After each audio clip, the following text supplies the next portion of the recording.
Malorganite, right? Human waste fertilizer, cleaned human waste fertilizer. How much do they produce?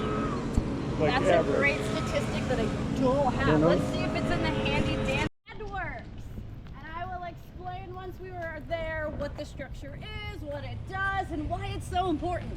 Sam, how come you can't? When I was a kid, you could smell the plant 2 miles away. How do they get the odor down? Science. Literally, all of the engineers, technicians, and operators, they have been working immensely on things that they can do to combat some of the offense that might spurn from our plant here. So it's just been a lot of more research that we can do, the more scientists we have in the world. Hear that, young kids? All the more scientists we have in the world, the more good things we can get done.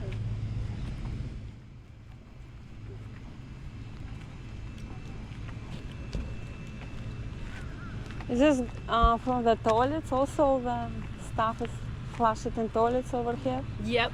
Oh. Everything from the town of Jupiter to Cuesta and parts of Abacoa all come here. As soon as the toilet or it goes down a drain, aside from a storm drain, it comes to us. Storm drain too? Storm drains do not. Storm drains actually go right into the environment, and that's part of our education to teach people that like this gets cleaned and filtered, but storm drains don't. Oh, okay, gotcha. It looks so tiny because so many apartments and houses. It doesn't look that big. Yeah. How it can handle Yep. lots of stuff. Lots of stuff. Lots of stuff. And it's because there's a whole beautiful system, and no part of the system can ever stop working. Oh wow. I couldn't imagine if it stopped working. Nope. No, please don't stop working. We don't want it.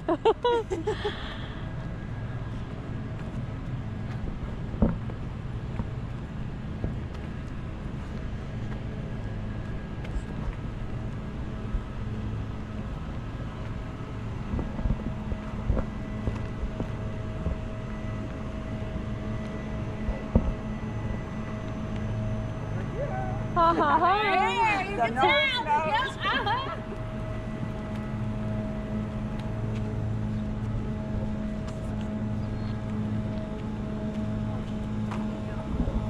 You can tell we have arrived.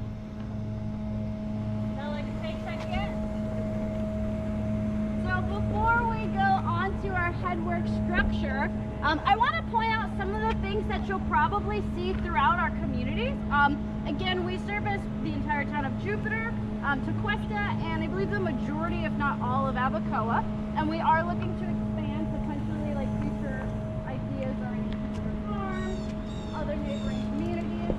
We want to provide a service to more and more members of our community. But if you ever see one of these crazy structures out in your community, which I'm sure some of you have before, you probably just go blind to it because it's just a part of the sidewalk at this point.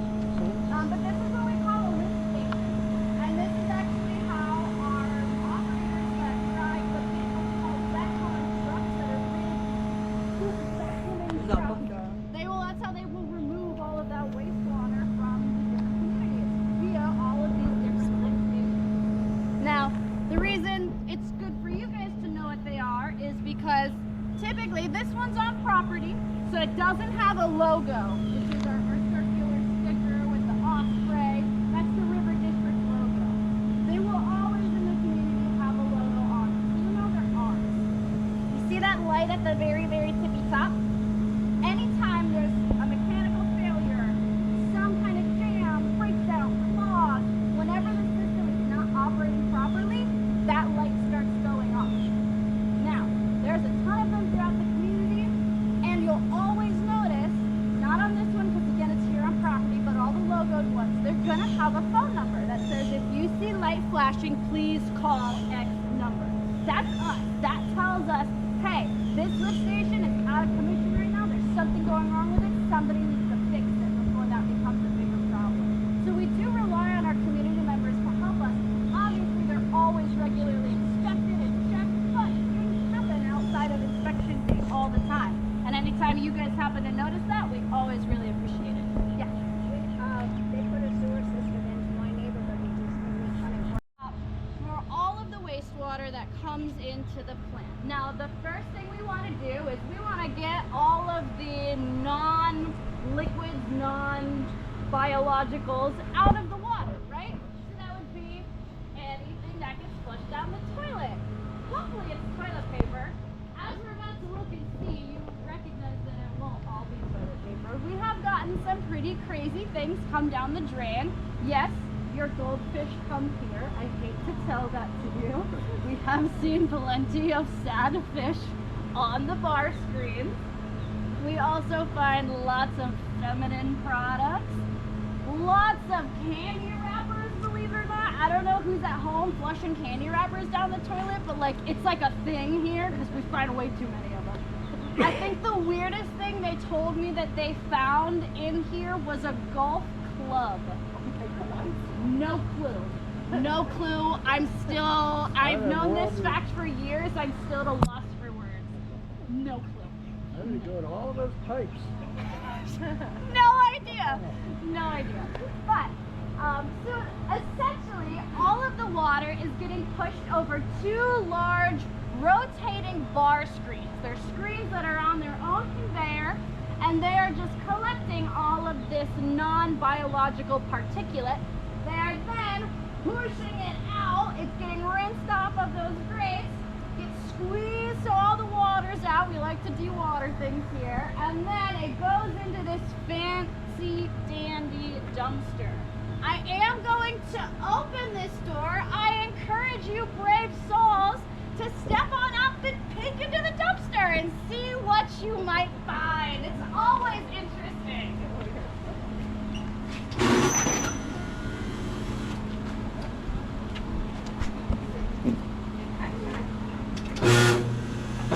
Thank you.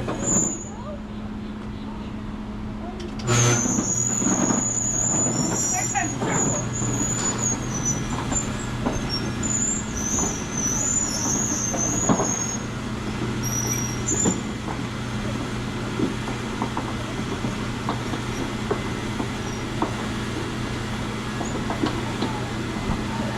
If you are brave, come take a look. You can see all of the fun things getting pushed out of the pipe and into the dumpster.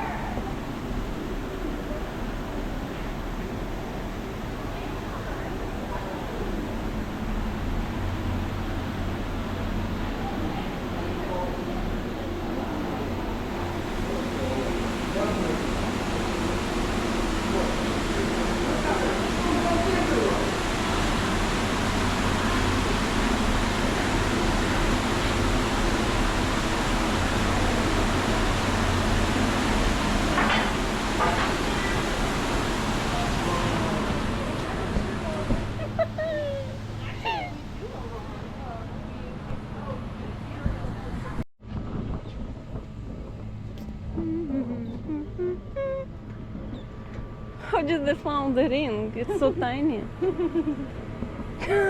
In the pooping water.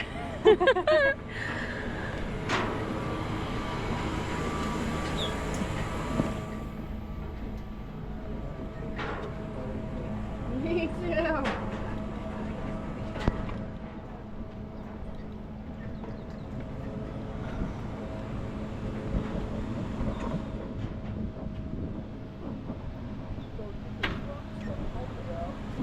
Bring it here. Yes. So why switch that way to pump it through? Some of them, some places are. This depends on because the more we try to branch out and reach out to new communities we've never had before, that are further away, that's the one we rely on.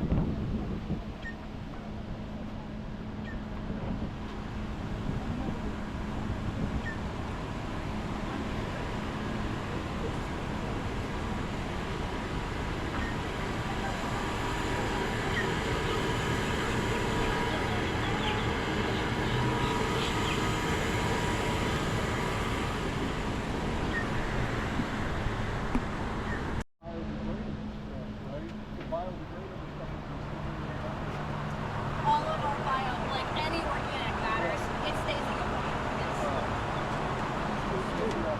Looks like toilet paper. Oh, yuck.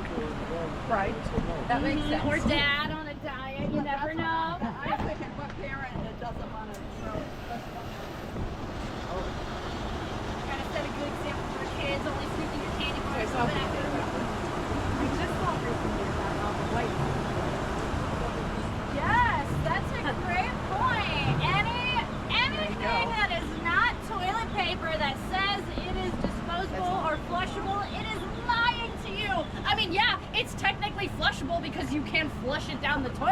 that doesn't mean that it degrades at all.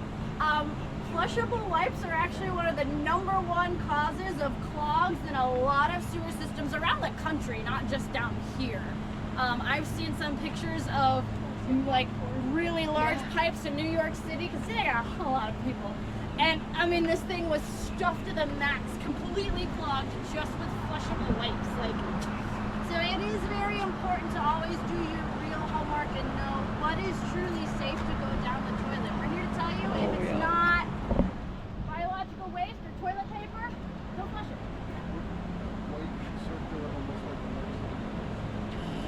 Your guess is as good as mine, my friend. Это вот все с кухни с унитаза. Where does the debris get taken? Ужасно. Solid waste. А куда тогда? Лучше в ведро, наверное. Ой, какой ужас. Yeah, they're disposing of all of the things that we are not able and not allowed to dispose of, because that's not in our jurisdiction. Just wastewater. Да, на свалку. So actually, we did just see it move. That's all it does. They shift periodically. There's 2 of them. They just bloop, bloop, bloop, and they just keep going. And then I believe that it's once a day somebody comes out and gives them a full spray down, a good rinse down, and then they just keep going. And they're like, glad I'm not that person. And that ring was actually found on one of these things here. Say that again. The ring that you mentioned. Yes, it was literally hanging off of one of those teeth, believe it or not. Like, crazy. That's crazy miraculous. odds. I know, right? All right. Unless you guys want to gawk a little more, I'm going to close this up so we can see more fun things today. I told you I'm going to make it as exciting as I can. All right. Do watch your head and your step as we come around this way.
Even though Headworks does technically have 2 bar screens, every other structure, you will realize that there are 2 of them.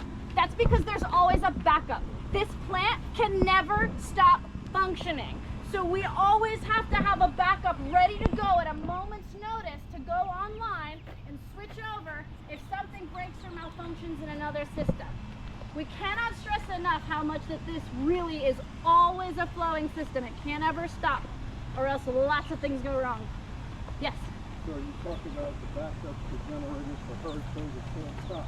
Why do you hear that drinking water pumping stations have a problem during hurricanes and you have to fill up your bathtub with water? And Drinking water is different than IQ water. you would think it would be more important? I agree with you.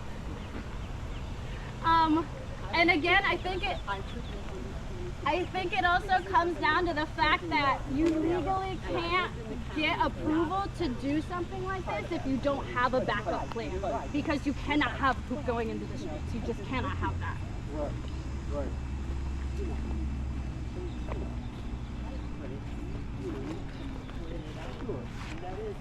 Right, that's the more likely common thing, especially for the traffic goes.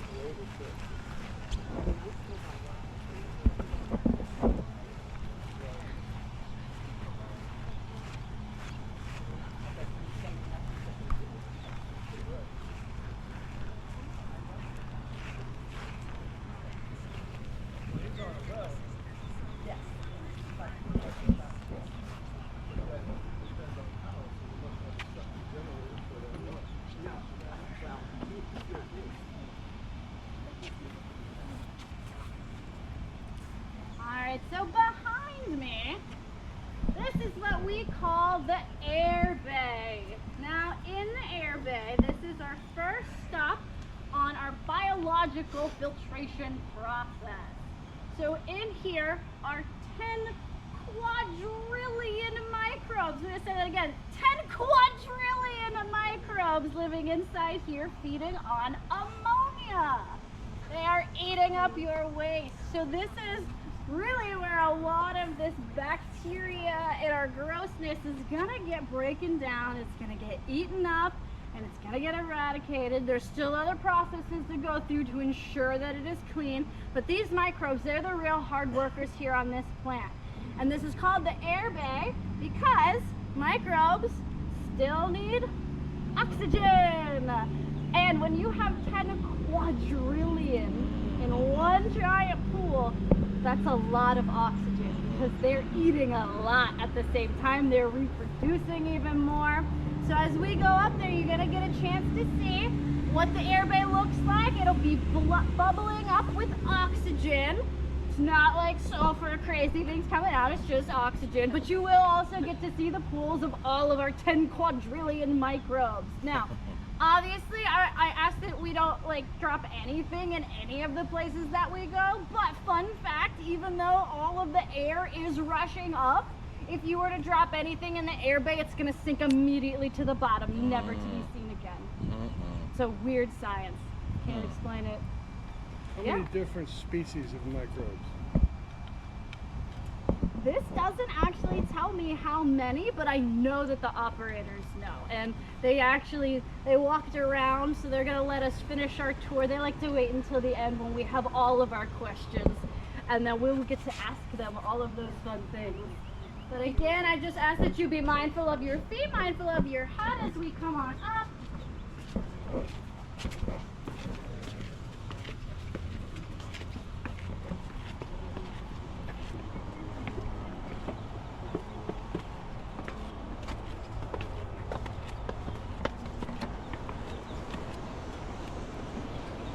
Sweet. Oh my god. Oh. Bay number 2 is full. Uh-oh.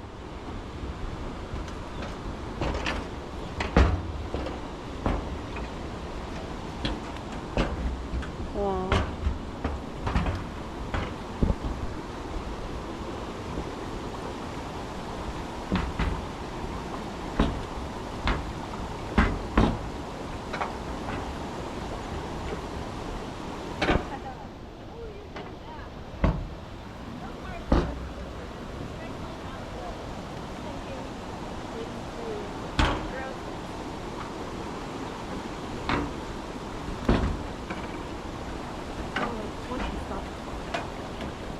Oh, sorry. Sam, sometimes I would see on the canals, so the canals, sometimes I would see Excuse this me. type of thing. Are they doing the same thing? Totally different process.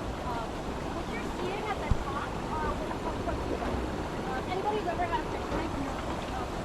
The larger your tank you get, you need to have a protein skimmer because all of these excess proteins will build up at the top. They'll create this film, they'll create these bubbles, and you got to skim that off either manually or with a machine. Same thing happens outside. You'll see it at the beach too on like really frothy, super windy ocean days. A lot of those proteins, they'll just get pulled up and they create this protein waste.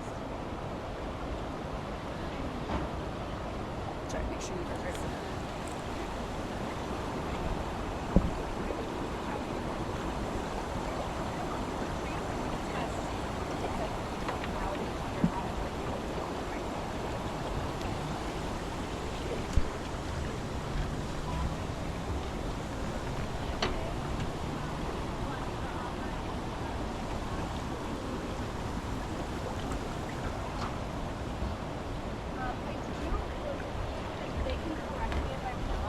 I do believe it's actually at this station right behind us where it says RAS. The RAS is, that's the sludge that gets sent over to the dewatering factory, the sludge factory.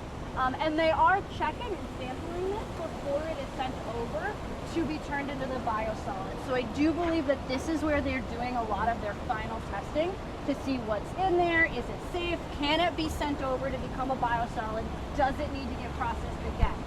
Because they do also use the RAS, or the sludge that we say, to feed specific other parts of the plant that need a boost to keep all of the good microbes, right? Like, especially in here, and in our clarifiers, we're going to scrape off that extra sludge, and then the clarifiers are going to scrape off that extra sludge. And in the air bays, they might actually add that back in to retain some of those microbes, depending on the levels and what they measure. There's also too, think about it, this is open. So we get affected by rain. If it rains a ton, right? Like, it's not going to kill the microbes, but it's going to start to water them, and eventually if this rises, then we're going to need to do something and lower one of these, if not both of them, into the extra, so we can kind of space out, in which case we kind of do need a little bit more microbes. So they'll go and get some more RAS, add it back in there, and then they'll get that third pool up and running just like these first two are. But again, always a backup. There's always a backup. So that third one over there is just, these are just the pieces of that other one? Yes. Yep, yeah, that one's just currently not fully online. It's just in a holding period, so it's ready to go if they need it, but it's not full. So that's why you can see it's still functioning, it's still flowing, but it's not the same as these guys who are in action. So what happened if any birds fell in this It would go straight to the bottom, never to be seen again. Yep. So, are you serious? There's no way to survive for the birds or whatever? From what I've been told by all the guys that work here, no. Oh my god, this is And that would be the worst thing to drown in. The worst. Worst. I don't want to So is it oxygen or air being pumped in? Yes, because all of these microbes are polluted. So again, it makes no sense to pay for oxygen to the air. The air, oxygen.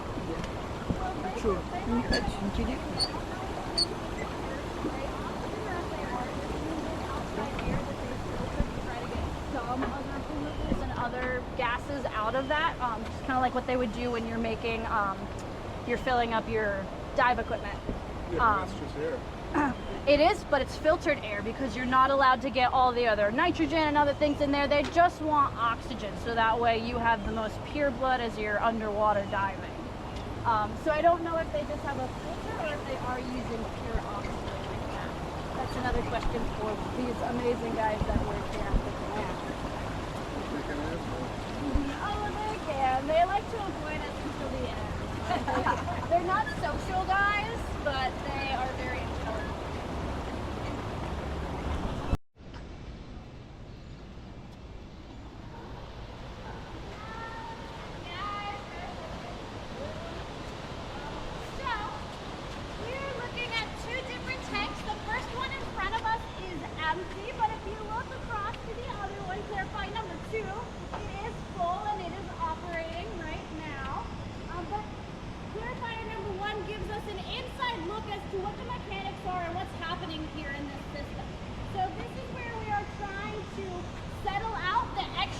Sludge or RAS as we call it, and separate the sludge from the water. They need to send the water down the plant, and from here this sludge gets sent over to be tested, and then it gets sent over to the dewatering side.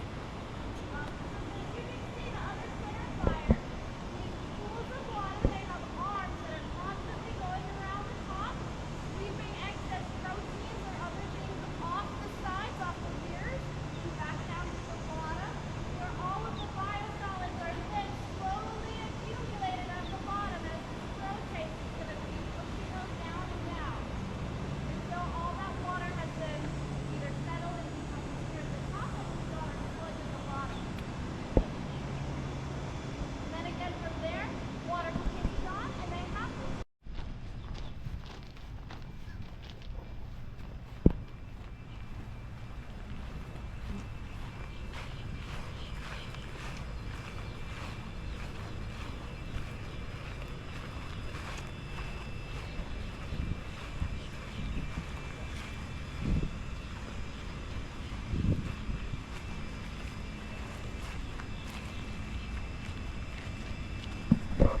So there's a huge tank under here full of sand.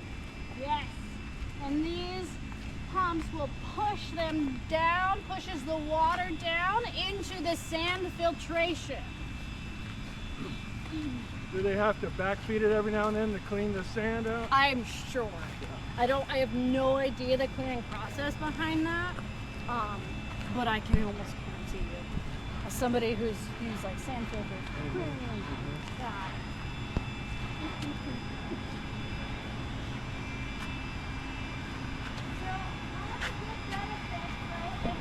Now here, right, we're done with our RAS, we're done with the sludge, that stops right after the clarifiers, right? So that gets tested, if it's good, goes to solid waste, if not, blah, blah, blah.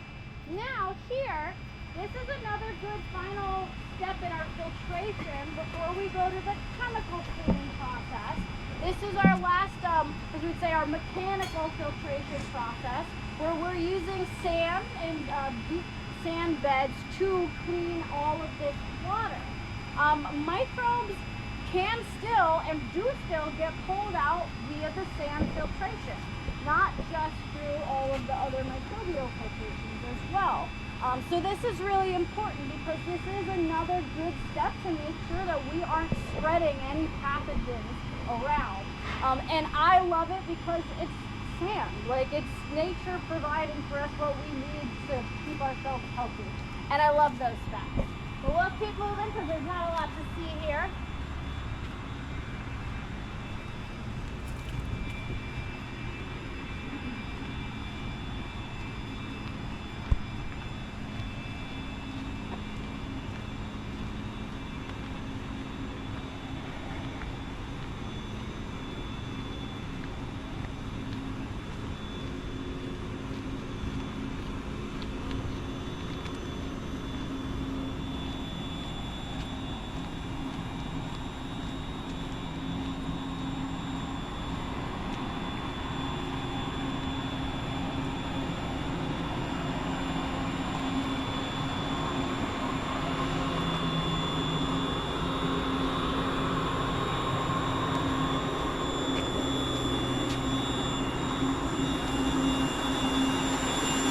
Watch your step as we come on up.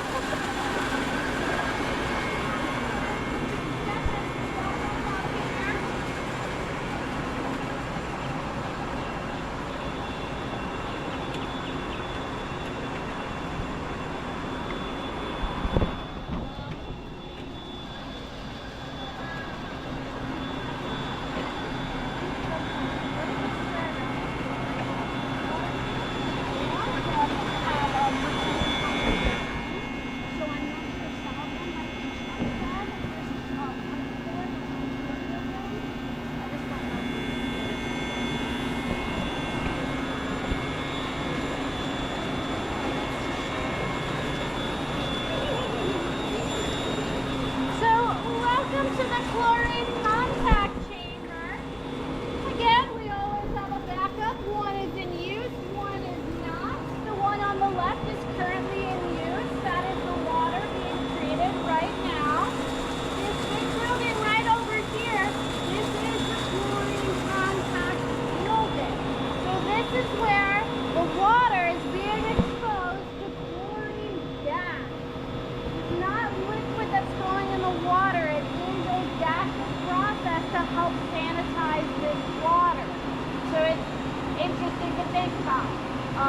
This building is the most highly locked down building on the entire plant because it has chlorine gas in it, which can be very harmful.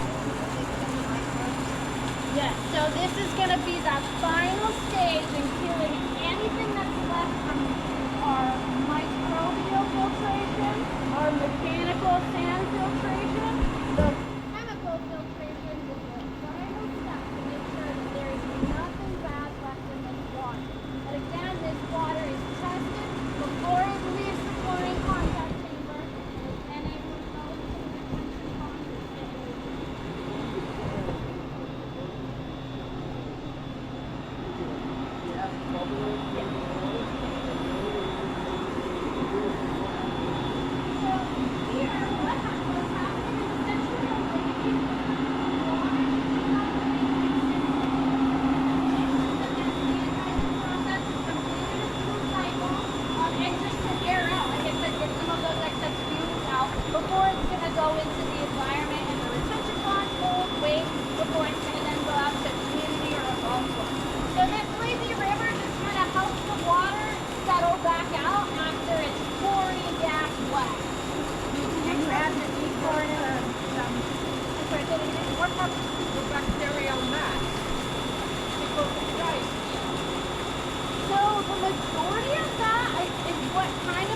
collected into the rag at the clarifier, and that's one of the jobs of the clarifier, try to separate as much of that as you can.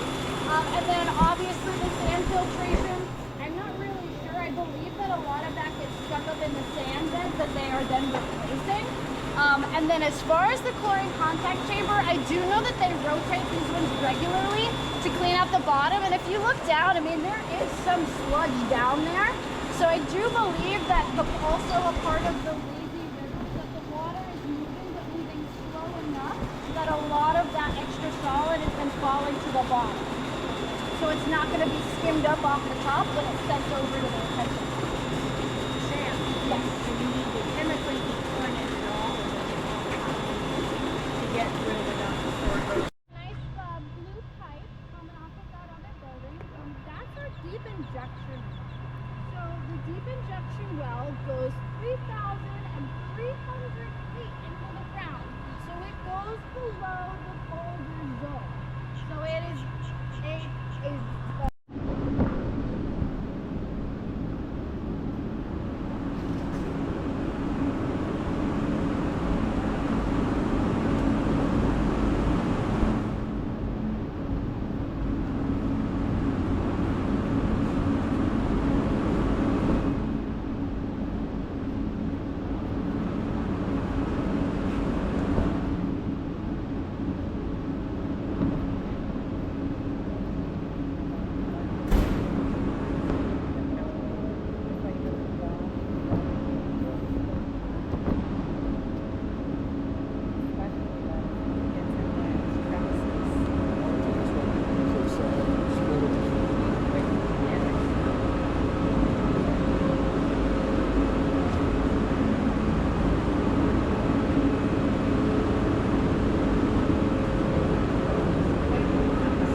I wish I could take you up there. I have some cooler spots to show you though, with a little more